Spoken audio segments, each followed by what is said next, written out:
So, as a watch buyer and enthusiast, I bet you're like me.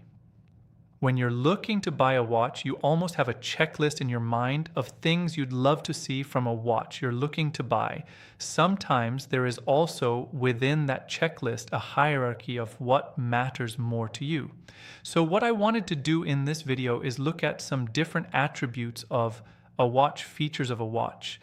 Maybe things that often we consider when looking to buy a watch that I think are probably not as important as sometimes we like to think. Now, this is not to say that some of these features are not valuable. I think many of them, of course, are, but are they truly necessary for the majority? And do they have as much weight as other features that you might look for when you're looking to buy a watch? So that's really what I'm looking at here. Some of these, you might disagree with some of them. Somebody who deals with a lot of watches on a day-to-day basis, I just see from my own lifestyle, which is different than probably yours. I'm not going to get into some loaded topics here. Like one as an example is in-house movements probably could be mentioned as some type of concept with the semantics around that term. I'm not going to address that. I have a whole video on that topic now. Before we jump in here, I also want to mention, if you want a great jumping off point for all things watches, we have a definitive list of some of the best men's watches in the market for 2023, looking at different price ranges, different types. I think we have over 100 watches on that list. So if you just want to get lost and just have a great jumping off point, you're first starting in your collecting journey, you want to know what's out there on the market, I definitely recommend that article as a resource. Will be in the description down, one, original or OEM strap below. Now for our first feature on this list, we have the original strap, and I do want to make a distinction here. I'm not talking about bracelets because I do think bracelets are harder to pull off from a third-party perspective because of how the end links work, how it forms to the case. But when you come to just conventional straps, rubber, leather, NATO, for me, I don't really care about this very much because for myself, if it is such of a problem, I will just switch it for a third-party option when you're dealing with the affordable segment. This is especially true pretty much anything under $1,000. If the strap that comes with it is not that great, I don't really hold too much weight in this, just because it's so easy to find another option for myself. And I probably already have dozens of different options for myself and my own strap collection. So this is something that for me is never a big issue. And when you're dealing with the affordable tier, many brands almost see the strap and the attachment as more of a cost-cutting measure to allow more to go into the wash. And for me personally, I would rather them do that. I could always just go ahead and find another 20mm strap. It's going to work for the watch. I have plenty of those in my collection. So that's not a problem for me. And even if you are somebody that's just getting started, say you want to add a little bit more money to your collection, give you some more versatility, it's a good thing to invest in now. Some people might argue with odd number lug with straps. This is an issue maybe on the more affordable end, but nowadays it's so different. You can get great 19mm, 21mm straps. We even have some on our site. If you're interested, I put those straps up against any others for me. Just don't really put that much weight into this. Unless you're dealing with more of an integrated style design where you have to get something very custom. But if it's a conventional lug with strap, I really don't care too much now for the second feature. Some people too. Water resistance might argue with me on this, but I feel that we as enthusiasts do below this concept of water resistance. Now, water resistance to me is a nice to have, but it's not a necessary for my collection. Now, let me just give some context here. Water resistance, of course, if you can get 100 meters, 200 meters, it gets a great safety blanket, but does it impact my day-to-day wear? The reality is, if I look at my collection, including some of my dive watches, and I put them all down to 30 meters water resistance, does my life change? And does my connection to those watches change in any way? Sad answer is probably not. I'm probably going to still grab a Black Bay if it has 30 meters of water resistance, or another dive watch that I would have. My lifestyle just doesn't really require me to take these watches very deep. And I would say most people, it's the same way. Of course, if you're in more of an aquatic lifestyle, you're on a boat, maybe you do some swimming with your watch, you might want to have 100 meters, but do you really need anything more than that? Think about the concept of 100 meters. Most commercial divers are not even going to those depths. You're talking about a 30-story building. That's a ridiculous depth. If you're standing on the edge of a building that was that high, would you be saying, oh, this isn't high enough, we need more than this? But for some reason, when we're dealing with water resistance, we have these extreme circumstances and feeling like, oh, it's only 100 meters for a dive watch. I need 200. Not going to be a watch for me. Then the guy doesn't even wear the thing in the bathtub. So it's just kind of a silly way that we look at this. Same with the helium escape valve. So all of the water resistance. Yes, absolutely nice to have, but do we overblow it in our just hierarchy of maybe requirements potentially? And in reality, 50, 100 meters for most people, it's going to be plenty. Now, this is another one that might bother some people that I have this on this list, accuracy to an extent 3, accuracy. Now, to an extent is the key thing here, very similar to water resistance. I do think people generally want the safety net of having some accuracy, of course, having the watch have some utility. But for watches generally nowadays, especially from a mechanical perspective, at least what I am interested in when owning a watch, it's not about having the most accurate watch. Of course, it's great to get those features, but if a watch is, say, from 10 seconds a day to 5 seconds a day, like that jump doesn't really affect my day-to-day very much. There's a diminishing return when it comes to accuracy, and there's a right expectation you should have when looking at a mechanical watch in general. If you look at most entry levels, Seiko Miyota calibers, you're talking about plus or minus 30 to 40 seconds a day. So you're going into this already with these watches not being crazy accurate, and even as you get up a little bit higher, COSC certified things like this, nice to have, but for me, not necessary really. It really isn't. I mean, if my watch is off, say 30 seconds a day, I am not freaking out, because the reason why I like the watch is more than just its ability to tell time. If you want something that's purely accurate, I would recommend maybe not looking into watches in general, especially mechanical watches.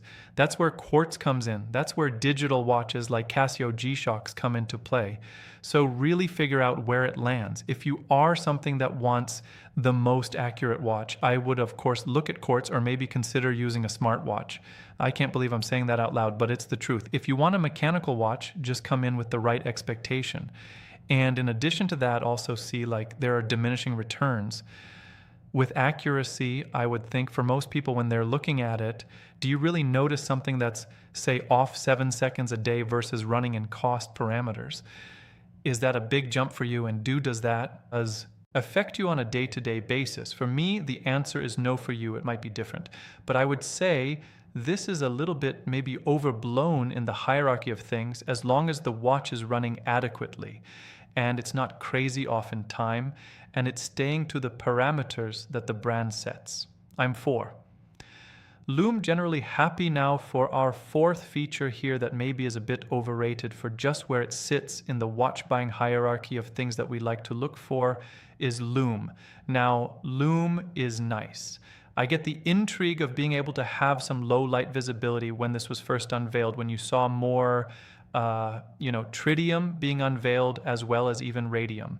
And years prior, any ability to see in low lit environments, it was done first as the original ability to tell really time in these scenarios that are more life or death. Think of the battlefield. Think of time elapsed bezels on dive watches and markers on dials, where if you weren't able to tell the time in certain murky environments underwater, you'd be in a tough spot. You probably would be dead because you didn't even them 100 times while underwater. Now, when it comes to the modern era of owning a watch, do we really have these types of scenarios? For most of us, no. Does Lume have its place? Is it nice to have some cool Lume? Absolutely. But probably by the time it fades, I'm going to reach for my phone anyway for being practical about all of this. In addition, for those that are actually utilizing a watch for their kit, for actually seeing in low light environments, many of them are probably opting for more of a digital type of hybrid watch, like a G-Shock, for example, with a backlight compared to something that has more traditional super luminova nowadays. And for those type of individuals, I would assume we're talking about less than 1% of the total global population, where this is an absolute requirement for their day-to-day kit. For me, lume nice to have, not always necessary, so now for our next 5. Investment value point here. It's not necessarily a feature for more of an aesthetic perspective, or from an actual manufacturing perspective. It's just something that people will, of course, associate with a watch when they're looking to buy. And that is some type of investment value. Now, I have been long an adversary against this idea. I understand, though, also the other side, where if you're spending tens of thousands of dollars on a watch, you want to make sure you have some value retention. You don't want to see your thing depreciate like crazy. I get it. As you start to get really up there and invest a good amount of capital into watches. But the idea of it appreciating in value, and this being one of the number one factors for buying a watch, I think this is where I would say it's completely overrated and also pretty far from reality. The reality is, and I have a whole video looking at just the update of the watch market going into 2023. If you're interested, we'll link to it in the description down below. The reality is there are about 5 brands that generally will have a nice surge in value. And that's only if you can get them at retail. And this is also a phenomenon that has only been created in the last decade or so. If that, and in the past year, we've seen a correction to a lot of these surges. So even if you're factoring in some of these watches, seeing a 20 increase in their value over retail. So say you do decide to flip a watch and say it's about 20 over retail, you decide to flip it. Number one, no ads have going to sell you that watch again because they do not want to fuel the secondary market and what they're going for. Because brands like a Rolex, for example, private shops some of these ads and they find that you're doing this type of thing, and they'll analyze a lot of the stuff that's listed in these different forms and on these different sales sites. They can track this and they definitely will close doors if needed. Rolex is trying to close doors. They don't need any more excuses. So that's number one, you'll cut yourself off in the source. And number two, if you decide to sell it, you have 3 ways of going about selling it. You can go to the dealer route. We're going to sell it to someone who's going to flip it for a higher premium. You're going to cut into your just 20 margin. So imagine most dealers, I would imagine, are around that 10% 15 margin in the pre-owned sphere. If that, for some of the hot models, much less. So that's going to be going to them. So you're talking then only about maybe 5%. Then you're dealing with any transaction fees associated with that.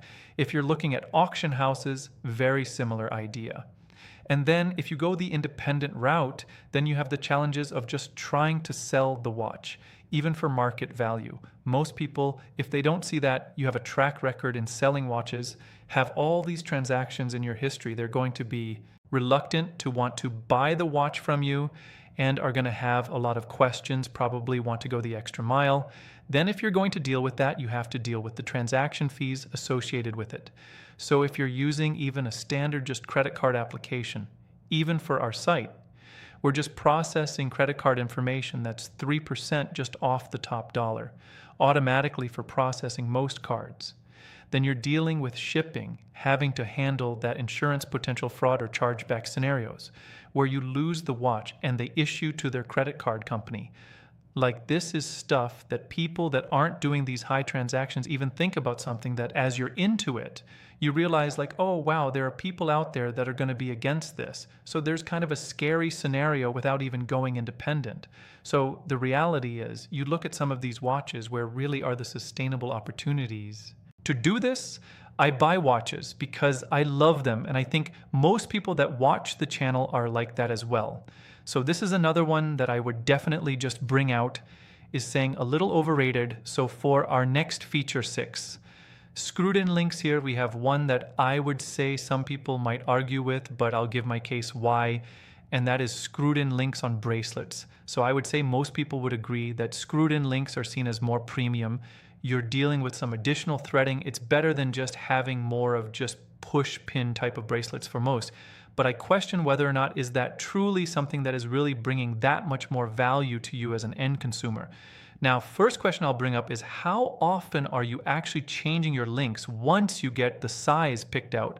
Like for myself, if I have something that doesn't have micro adjustment, it might take a little bit longer to get it fine-tuned, and just feeling good about it. Like, I'm wearing a Grand Sacker right now. They're sometimes susceptible to that type of issues with trying to get perfect sizing.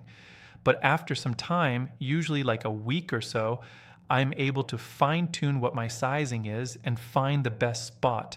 But then if it has micro adjustment, there's a case that I might never, after, even the first setup, have to change the link ever again. So then if that's the case, it really, for me, just comes down to what's less likely to fail. And then also, in addition to that, was less likely to be damaged.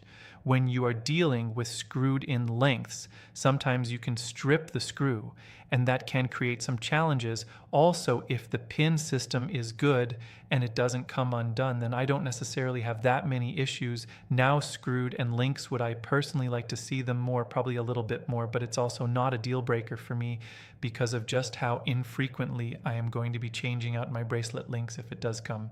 With micro adjustment now, micro adjustment I think is absolutely a huge feature that I think is almost underrated by most of the brands in production. But when you're talking about screwed and links, pin links, just don't do that too often. And I'm resizing things where it becomes a big issue for me for my own personal collection now. For our last point here, 7, heritage. We have heritage. Now, some people might totally agree with this. Some people might disagree. I think heritage is valuable when you're looking at just brand, just equity, being a known name, knowing that they know their stuff. They've been in the industry for a long time, but we're in an industry where there's a lot of marketing embellishments, of course. And I would say this, heritage is important, but if I had to pick between what have you done for me lately versus heritage, I think I would go for what have you done for me lately. Heritage, without producing products to the standard that heritage upholds, is not truly good. Heritage, in my opinion, if you have fallen off and you're not producing product that your heritage is really saying that it represents, then I don't think that is a good thing. I don't think there's a lot of brands that do this too often, but I do think heritage should always be taken with a little bit of a grain of salt. I try my best to sift through the kind of nonsense and the marketing embellishments. When I'm talking about product, I really try to find specific parts of history that make things unique rather than just throwing any marketing jargon at you, because I think that's really what's important. But, you look at something like Universal Geneva, a brand that absolutely, from a history standpoint, heritage standpoint, phenomenal. But nowadays, it's just run by, I think, just some individual who just purchased the brand name, and it's not really producing anything. Nowadays, it's just a shadow of its former self. You could also look at big things like, does the Rolex Paul Newman? Daytona does that because of the Paul Newman affiliation. The history, does that have any effect on whether or not that makes the watch more compelling to you? You can say for the same thing for the Omega Speedmaster. The NASA connection is very cool, but doesn't matter to you. And does that affect your day-to-day wear? I think all of history is important to know heritage, and what these brands are bringing forth in an industry like this is important to know. But when it comes to making a buying decision, I would say that you don't take the heritage of a brand with you everywhere you go. Heritage is certainly important, but like I mentioned, heritage without the concept of what have you done for me lately, I do think is rather meaningless, because you're wearing the watch that's being made today, not something that was made in the 1960s. But all right, guys, that is my list. Looking at some overrated features and things to think about when you're looking to buy. Not to say that these are not valuable and shouldn't be considered at all. It's just, where do they sit in the hierarchy of all the things that you consider? When looking to buy a watch for me, I feel some of these might have a little bit too much weight. Then maybe they should, if you like this video, please give it a thumbs up, subscribe, hit the bell icon. If you agree, disagree with any of my choices, leave some comments down below. Let me get this conversation going down there as well. Also, definitely check out teddybaldestar.com, full authorized dealer of 30 brands, quick and fast fulfillment, dedicated customer support, and a full factory warranty for all the products that we offer. How we're able to create all this content here is through selling watches on our site. So if you are in the market for a watch, I really would love to have your business. I know you can buy a watch essentially anywhere, but that really allows us to continue to make this great content for you, and really would appreciate the support. But guys, thank you guys so much for watching. Be well, and I'll see you all very soon.